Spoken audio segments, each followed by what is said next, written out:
Today, the 4 stages of faith, and the first stage is simplicity. So simplicity, it all rhymes. Simplicity is, we'll get into. The second layer is complexity. The third layer is perplexity. That's the one we're going to focus on. That's the one that causes us trouble. That's the one where we're like, I don't know if I can stay a Christian. I don't know if I can stay in church. I don't know if I believe whatever I believe anymore. And then the fourth stage is harmony, where you've worked your way through the perplexity and you're good with the tension. Okay, so stage number one, actually we're going to start at stage number 0. So with stage 0 here, this is the egocentric. So this is, let's say, before you got baptized, or before you became a Christian, or before you even tried. So this is where God is a genie, there's a magic lamp, God is like Santa Claus for you. So you've got this magical kind of God relationship. It's a little bit like magic, a little bit like karma, and that's kind of what's going on. Then the idea of what's the moral question that you're dealing with? Well, the moral question is, does it feel good to me? Or does it feel bad to me? That's the moral question. That's where my morals are at when I'm at stage 0. And then the third stage, my connections. My connections are completely based on me and my needs. If you meet my needs, we can connect. And if you don't, I got to go.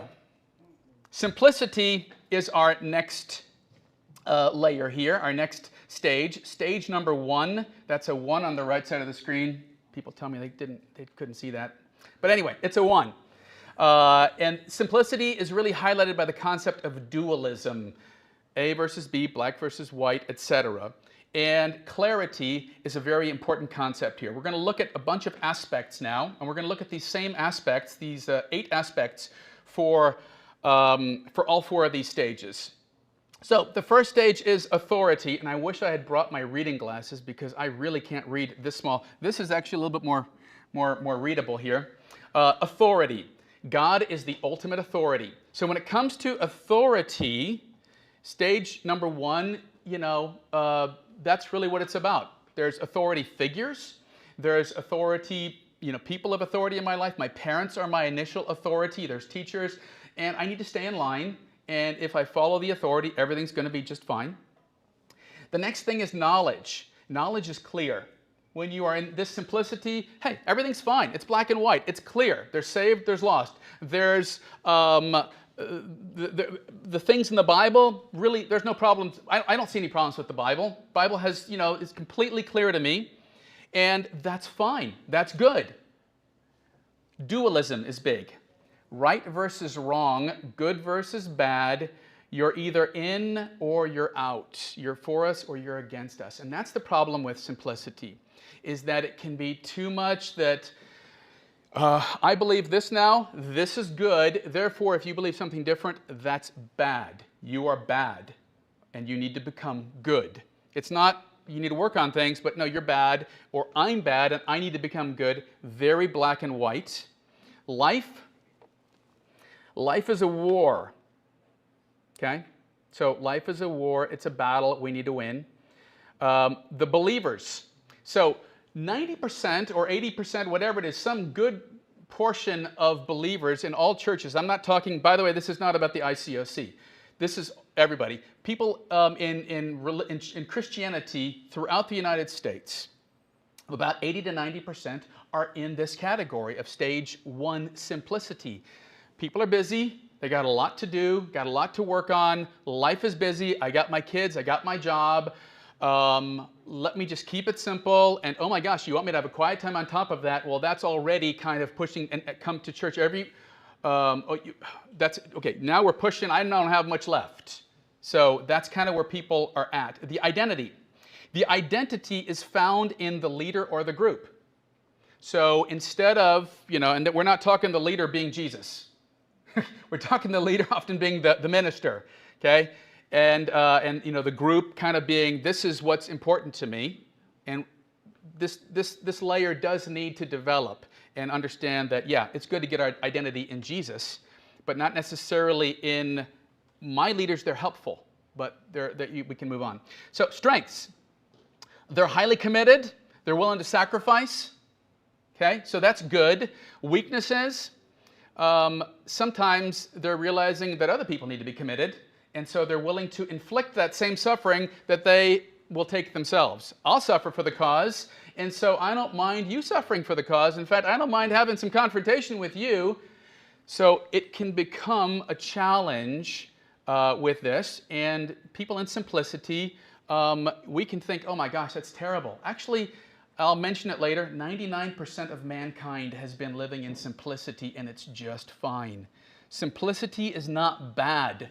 People had lives that they would, die when they're 40 years old. The average lifespan was pretty short through most of history. Most people lived in simplicity. You became a grandparent at the age of 40 or in your 30s, 35, grandparents. The elders, church elders, were in their 40s, late 30s. So a different concept than what we have. So the next thing here is complexity. So complexity is all about being pragmatic. That means what works or what doesn't work, all right? And so we're going to look at the aspects here. Clicker, slide. Aspect number 1, authority. So God's ultimate guide, or God is the ultimate guide or coach. So we don't see God here totally as the authority so much. We actually build a relationship with God. There's a loving relationship, and it's not just about authority, but we still see authority as a good thing. Knowledge. We don't believe everything is knowable, but we believe most things are knowable, and we probably know them, and we believe the Bible is a bit more complicated than we thought, but still pretty easy to understand. Pragmatic. This is the big key. What works or what doesn't work? And we'll get to that in a minute, why that's important. What's effective, what's not effective, what's successful or not. Life is much more complicated than I thought. So you are getting into the complicated, items here. Believers, we're looking at, between stage 1 and stage 2, you're looking at 90% of most people who go to church or who are believers in the United States. Okay? So again, not ICOC, all Christian religions. Our identity is my cause and my alignment, okay, or my achievement. Strengths are enthusiasm, idealism, and action. The weaknesses are, it could be considered superficial or naive or overly pragmatic, sometimes a little bit too pragmatic. And here's the interesting thing, okay? Pastors have trouble with, we got to give grace to Steve and Carrie as they lead the church here, because pastors have trouble with leading a church where you've got some people that are just fine being in simplicity, and that's not wrong, and some people who are in complexity, and that's fine, and then you've got people over here that are in perplexity and harmony, and the pastor's trying to do his best to meet all the needs and to make sure everyone's just following Jesus, living like a disciple, growing in their faith, and everybody's, but like if you were to really meet my needs, you would do it this way. How come you're not meeting my needs? And guys, I just want us to know, we need to have grace for our ministers. It's super difficult to lead churches that are across all of these different things here. Typically what happens in complexity is that what it says here at the bottom is that people will come up with their questions, and to be pragmatic, the minister, and I've done this, will say, you know what, we don't know exactly what happens after life. After we die. I think we kind of know heaven and hell, and we kind of exactly how it works, and and the whole end times. I don't know. Is Jesus coming back today, or is he coming back next year? 1,000. Those are all great questions, bro. I'd appreciate it though if you just focused on what is important, which we know is love God, love people, love the lost, love each other, have quiet times, serve, give. And that is satisfying for a lot of people, that response. And that's a good response. It satisfied me for many years, but there comes a point where you're no longer really satisfied with that, and that is the level of perplexity.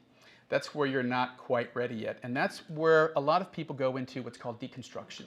Okay? That's that magic D word, deconstruction.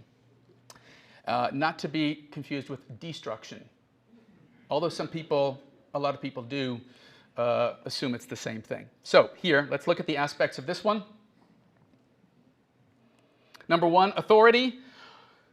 Authorities for perplexity now. Wait a second, this is harder than it. Authorities are the enemy. So now you're in perplexity and you're like, I'm not trusting these people. Authority is the enemy. Authority's out to get me. I'm not so sure I like this authority thing. Knowledge. Few things are actually knowable. I can only actually know a few things. So what can I know?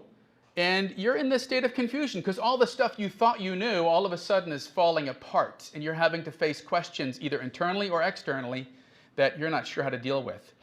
But what is relevant to you is authenticity. That's what you're all about if you're in perplexity. I just want to be real.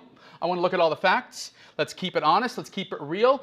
Don't sugarcoat it. Don't tell me a lie. Don't bait and switch. I want to know the real facts. Let's just be straightforward and honest with each other. That is highly valued, really, among the young generation. Probably most people who are 25 years old and younger are living right there, and maybe even us old folks as well. That whole idea of, I want authenticity, I've got to be real, and that's a challenge for us at times. Perplexity. What is the life? The life is very gray. It's not black and white. It's fuzzy. What do I do? There's a song that I love, basically where the singer says, nothing, I can't quote it anymore, I don't have it, but basically that when I was sober, everything was fuzzy, and right now, or everything was clear, and now things aren't so clear anymore. So am I sober anymore? So it's that kind of a concept. So believers. There's only a couple of believers. 5 to 10% of believers across all churches are this way, okay? Few churches, hardly any churches cater to the perplexed. I'll just tell you that. If you're perplexed and you're like, I'm going to go find another church that really deals with this, good luck. Good luck. Tell me when you found them. They're hard to find. Identity, can I even read this here? Is found in solitude, all right? Strengths. So strengths are, I can't even read anymore. Does anybody have reading glasses I can borrow? I left mine at home. Depth. Depth and honesty. There we go. Thank you. Oh yeah, depth, honesty, sensitivity to suffering, and perhaps ironic humor.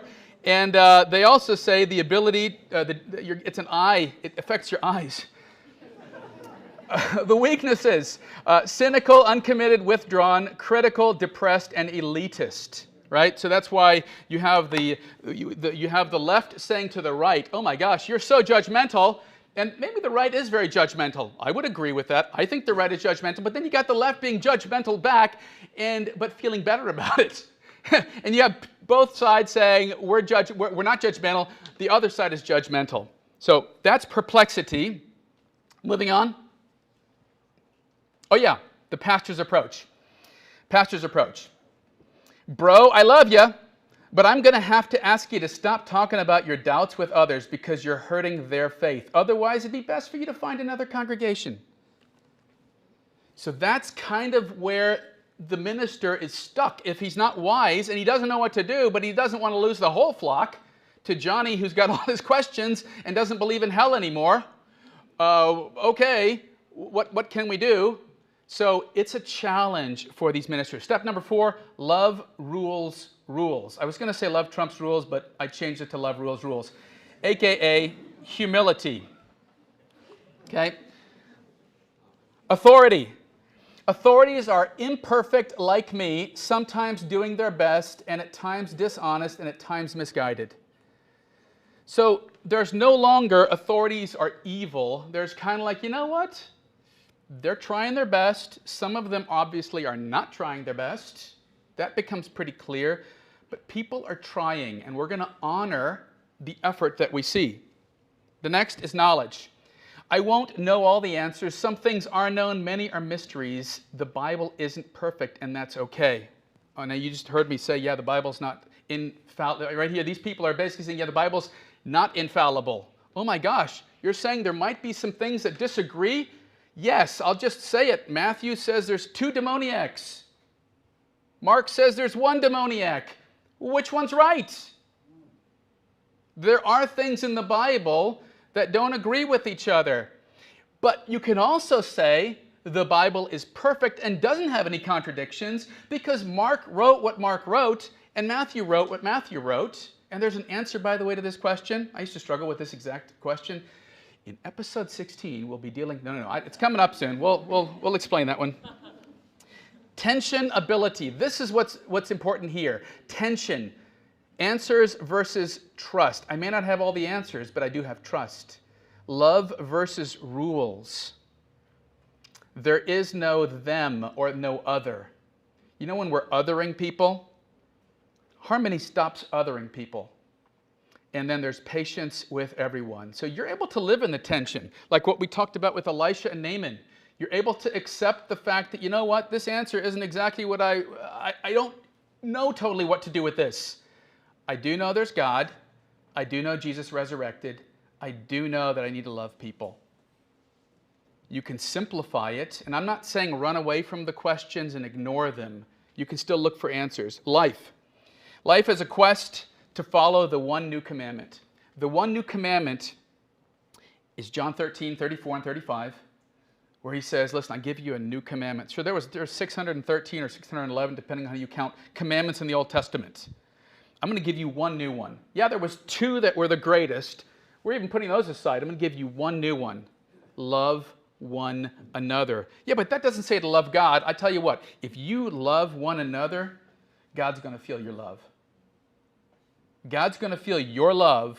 If somebody says, I love you, Mark, and yet they're talking bad about my kids, that's tough. If you love me, love my kids. Believers. The percentage of believers, you know, I had to change this around. Honestly, I wanted to say like less than 3%, but you know, it's less than 5% of people who are kind of in this stage and are still following Christ and still trying to live like disciples. Let's just put it that way. There's a lot of people who maybe they consider themselves that they're in this stage, and yet they aren't living the life and giving. They're kind of isolated in their own little worlds. That's not what we're talking about here. If you're still living isolated and you're not living the body life of Christ and living out what it means to be a Christian on a daily basis, then you're not really in harmony. You're still trying to figure it out, and you may be in the perplexity stage. Your identity for this stage is in bearing the image of God, and God who says in Luke 15, you are always with me, and everything I have is yours. That's what the Father said to the Son in Luke 15, to the older son. And you can live in that. You know what? I'm a mess.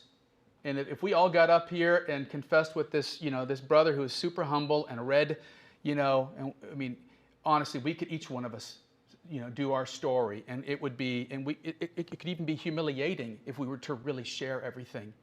We've all got our skeletons. We've all got our junk. And we can all say, though, that God is always with us, and everything that God has is mine. The strengths is stability, endurance, wisdom, and grace, and everything can be handled by one question. The one question is, what does love require of me? That's the one question that handles it all. What would Jesus do is nice. It's hard to get that into your, what would he really do? Sometimes it's tough. What would he do? Because he did stuff that was surprising. He was considered a glutton. He was considered a drunkard. He went to parties. He hung out with people who were sinners. There was prostitutes who he spent time with. And we would say, I don't think Jesus would do that. Well, he did. So he wouldn't be a good moral conservative maybe in our day and age. But he was Jesus. And then the weaknesses. We may display the weaknesses of the earlier stages, okay? Kind of straightforward there. The pastor's typical approach. Now the pastor's really in trouble here, because you kind of are growing and doing you're kind of advancing here. So the pastor, and I'm not saying any of this about Steve. I'm just saying this is what all pastors in all churches have to deal with. Bro, I love you. I trust you. but I'm not sure how to lead a group of people that includes people in all 4 stages of their faith. It's hard. We may not be able to provide you what you want, so please be prudent about how much you say, or maybe find a church that fits you. Reality is, there's very few churches that will actually fit that. I'll just say there's only one church, there's only one minister I know that I can name. I can name some ministers who stopped leading churches, big churches, we're talking mega churches, they stopped leading them because they couldn't handle all of that. So they went to kind of a podcast church and public speaking church. But there's no fellowship that they're building where people are loving each other. And so, but I'm talking about, there's only one minister who I know that's actually trying to build a church that's in all 4 stages. Now I'm not talking, besides Steve. Steve wants to, and we're talking about this stuff because it's not easy. But what I'm saying is, somebody who's well known as a minister out there, there's only one guy I can think of who's actually trying this, and you can hear it in their teaching, you can hear it on Sundays, and it's a challenge because it's really hard to do, and you can't really lead people that are beyond you in where you're coming from. So, what are some observations about stage 1? Now, stage 1 is this simplicity thing, okay? And some of you, you just got to guard your heart right now, because you're going to be saying, you know what, I'm so far beyond these people. You know, if they would really spend some time studying the Bible, they'd already be in complexity or perplexity like me, or harmony if they were really where I am. Reality is 99% of history across the planet was simplicity. 99% of people over time, people died young. Their life was busy. You had a lot of kids. You didn't have birth control. You had a bunch of kids. You got little Joey running around, and he doesn't need a whole lot of, how you feeling, Joey? He just needs a swat and move on, because Sally over there is about to eat the Jell-O, and et cetera, et cetera. And you got the cows need to be, milked, et cetera, et cetera. And it worked for them. And the beautiful thing about the cross and the story of Jesus, it works for all the stages. It works for everyone. Because you can't deny Jesus loved me, He died for me, and He wants me to live the way He did. Very simple paradigm that works for all the stages. Literacy, 11% in Europe in the year 1500. Literacy was extremely rare, mostly just wealthy people, and I'm talking wealthy men. Access to books was rare. Synagogues were lucky to have one scroll. You know what it says? He went to a synagogue and he opened it to the book of Isaiah. Well, that's because they had the scroll of Isaiah there. They didn't have like a whole collection. Well, pull out the Jonah scroll. No, that's not how it worked. They were lucky they would visit different synagogues and they might have other scrolls there. People were grandparents when they were young. They were parents by the age of 15, typically. I mean, there was no birth control. You got married to someone your parents picked. You had babies at a young age. You became a grandparent at age 35 or 40 or whatever. Information came verbally from your parents, your peers, your priests, your village elders, your travelers, etc. So authority figures is where you learned everything. You didn't have an internet to go to. You didn't have a lot of questions. You didn't have a whole lot that was going to make you doubt except for your own philosophy and staring at the stars at night. Families were like tribes. Families were like businesses. There was a lot of kids. Marriage was arranged. There wasn't romance. Just, people didn't date back in the day. I have one of my business partners in India. He had an arranged marriage a couple of years ago. His brother just had an arranged marriage like 3 months ago. Brother just got married.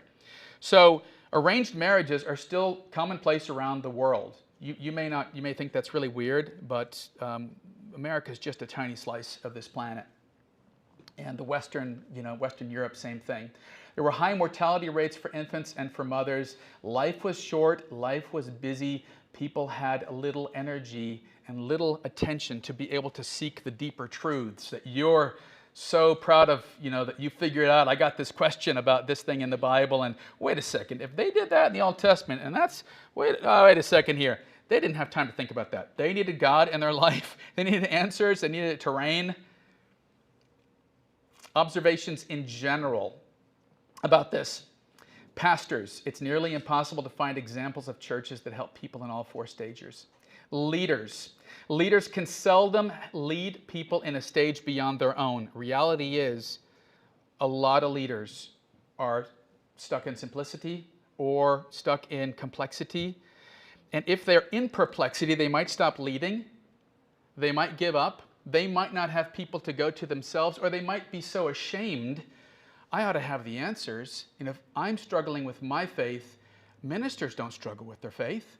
Ministers don't say, I don't know if I believe in God today. Ministers shouldn't do that. I need to get out of the ministry. That's what happens quite a bit.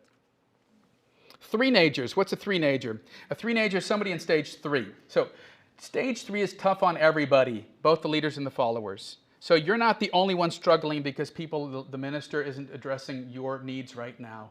I am really trying to with this whole series of classes, and I will just about guarantee I will address every question that you may have. I can't guarantee I'll answer all your questions. I can try, and I probably will be able to answer a good chunk of them, okay, just because I've answered them for myself. I'm not saying I can even persuade you, and I'm not even trying to persuade you. I want you to know that faith in Jesus is not magic. It's not magical. You're not checking out your brain. You're not an idiot. Okay? And you may feel like you are called that at times. Jesus models working with people in each stage, and he always brings them farther on their journey. So Jesus was really good at dealing with people. I mean, you might even go, Nicodemus was kind of in some perplexity. He didn't know what to do. He didn't feel like a part of the whole Sanhedrin anymore. He's kind of like, gosh, I got to come to you at night because those people are going to, I'm not really a part of them, but I'm not really a part of you. Jesus dealt with people at all kinds of stages in their faith. John the Baptist struggled. Things didn't make sense for him. If you haven't read Matthew 11, read Matthew 11 about John the Baptist. Jesus' method. Aim to observe and explore Jesus as a teacher, not just in content, but also in his method. So one thing I want to point you to, a practical for you, if you're going through all this, take a look at Jesus and look at how Jesus worked. Look at how he dealt with people. Look at why did he hug the cripple, or why did he touch people when he healed them? Why did he do this stuff? Why did he not do miracles the same way? Why were they always slightly different, etc., etc.? Observe him. You're going to learn a lot by observing this Jesus, not just in what he says, but how he lives. He never gets ticked off at the people who are interrupting him. He's interrupted almost every single story. You go to the paragraphs, there's a paragraph header. Jesus encounters blind Bartimaeus. Well, what happens there is he's on his way doing something, he gets interrupted. He gets interrupted. How do you feel when you're interrupted? The apostles were like, guys, let's blind Bartimaeus, you stand on over here. We're gonna, we'll come back to you later. Jesus is so important, he needs to get on his way. And in every one of these scenarios, Jesus somehow is willing to stop and meet the needs and talk and listen and do the thing that we kind of don't expect him to do. Finally, patience and grace. You are in the midst of a process. Be patient with yourself and with the pastors around you as well. Have grace with those who may not yet have eyes to see, meaning those who are not quite as advanced as you. Communicating with people in different stages, all right? So, a couple of things. Number one, we have Matthew 7, verse 6. And at the bottom, you see here the common sense calculator on the left and the Jesus alignment calculator on the right. They don't add up to 100%, by the way. Somebody said, wait a second, they don't add up to 100. No. They're just, the alignment, and it means nothing. There's no percentage here. That makes sense. All right, Matthew 7, 6. Do not give what is holy to the dogs. They will only turn and attack you. Do not throw your pearls in front of pigs. They will only trample them underfoot. So this is you. Sometimes you're trying to force onto your parents, I am so enlightened, Father. If you only were as enlightened as I am, you would see that XYZ is true and that politician ABC is of the devil, whatever, okay? So when dogs are hungry, they don't value candlesticks made of gold.